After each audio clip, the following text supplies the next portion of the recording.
अधिवेशनामध्ये दिल्लीत राज्यसभेत गोंधळ पाहिला असेल की खासदारांच्या बेंचवर नोटांची बंडल सापडले आणि त्यावर जोरदार गदारोळ सुरू आहे. नोटाचे बंडल सापडण्याचं काही कारणच नाही. आता काय कोणत्या निवडणूक नाही, कोणाची काही देवाणघेवाण नाही आणि म्हणून काही घोडेबाजारी होण्याचा काही संभावना पण नाही. हे कसे आले, काय आले याची चौकशी कदाचित तिथे सभापतीने आदेश दिले असतील आणि जेव्हा चौकशी होईल त्या टायमाला ते समोर येईल. उद्या परवा 13 असे 3 दिवस सलग विशेष अधिवेशन होते. ते स्पष्ट झालंय, पण मंत्री नवे कधी मिळतील दुसरे तिघांशिवाय? 7, 8, 9 ला जे विशेष अधिवेशन बोलवलंय ते अधिवेशन झाल्यानंतर 11 किंवा 12 तारखेला मंत्रिमंडळाचा विस्तार होईल असं सुतोवाच देवेंद्र फडणवीस साहेबांनी स्वतः केलेलं आहे. म्हणून आता जास्त कालावधी लागणार नाही. ही शपथविधी केव्हा, कुठे आणि कधी घेतल्या जाईल या संदर्भामध्ये लवकरच घोषणा होण्याची शक्यता आहे. मंत्रिमंडळामध्ये कोण असेल कोण नसेल याचा निर्णय सुद्धा त्या त्या पक्षाचे नेते हे घेणार आहेत.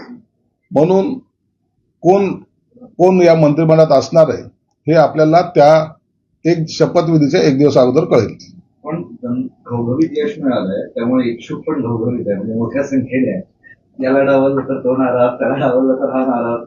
एकंदरीत आता जर पाहिलं या विधानसभेमध्ये 232 सदस्य हे महायुतीकडे आहेत आणि असलेली मंत्रिपदे हे एकूण 43 आहेत. म्हणून हे निश्चितच आहेत, यात थोडी कसरत करावी लागेल.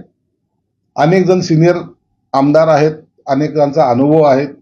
या सर्वांचा ताळमेळ बसवणं हे नेत्यांचं एक वेगळं काय म्हणता येईल त्याला कौशल्य त्यांना ते दाखवावं लागणार आहे आणि त्या आधारेच या नवीन मंत्र्यांची निवड करावी लागेल. मंत्रिपद मिळावं म्हणून शिवसेना आणि एनसीपीचे दोन्ही पक्षाचे, भाजप सोडून, नेते, इच्छुक नेते, आमदार वेगळ्या पक्षाच्या दालनात जाऊन लॉबिंग करताना दिसत आहेत. शिवसेनेचे एनसीपीच्या दालनात जात आहेत, भाजपकडे जात आहेत, मुख्यमंत्र्यांकडे जात आहेत, उपमुख्यमंत्र्यांकडे जात आहेत. तसंच एनसीपीचं तसं चालू.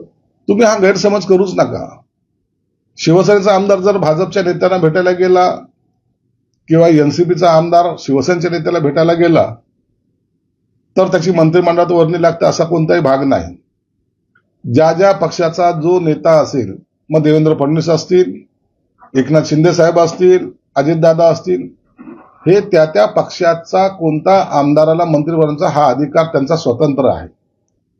म्हणून त्यांना इतरांच्या रेकमेंडेशनची गरज नाही. ते स्वतंत्र निर्णय घेतील आणि तेच लोक मंत्रिमंडळामध्ये सामील होतील. खातेवाटप करताना गृह खातं तुमच्याकडे असणार आहे का भाजपकडे असणार याचा आणखी निर्णय झालेला नाही.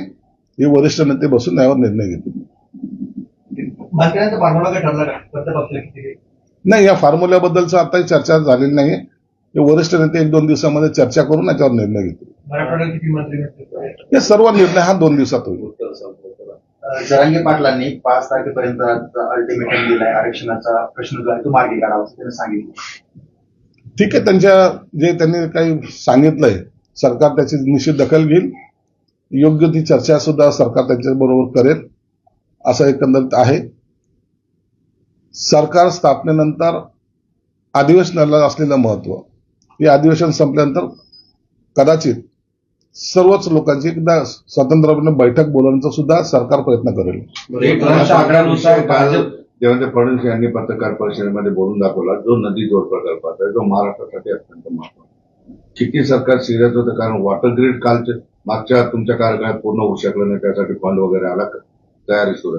नदी जोड प्रकल्पाबद्दल मराठवाड्यातील नेता म्हणून तुम्हाला काय वाटतं?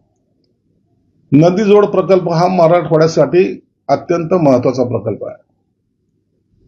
महाराष्ट्रामध्ये सुद्धा इतर राज्याप्रमाणे एकीकडे पाऊस जास्त पडतोय आणि जे अतिरिक्त पाणी आहे ते समुद्राला मिळतंय किंवा त्याच्यामुळं पूर परिस्थिती निर्माण होते. जर नदी जोड प्रकल्प झाला तर बॅलन्स ज्याला म्हणता येईल, मराठवाड्यातला काही भाग, तुम्ही बीड घ्या, हिंगोली घ्या, लातूर, उस्मानाबाद, धाराशिव, जालना, हा नेहमी दुष्काळग्रस्त राहिलेला आहे. हा जर नदीजोड प्रकल्प जर झाला तर यामुळं या भागामध्ये बागायती ज्याला म्हणतो किंवा चांगल्या प्रकारच्या ज्या शेतकऱ्याला एक दिलासा मिळेल आणि असलेला दुष्काळ हा कायम स्वरूपी मराठवाड्यावर असलेला तो डाग आहे तो पुसला जाईल.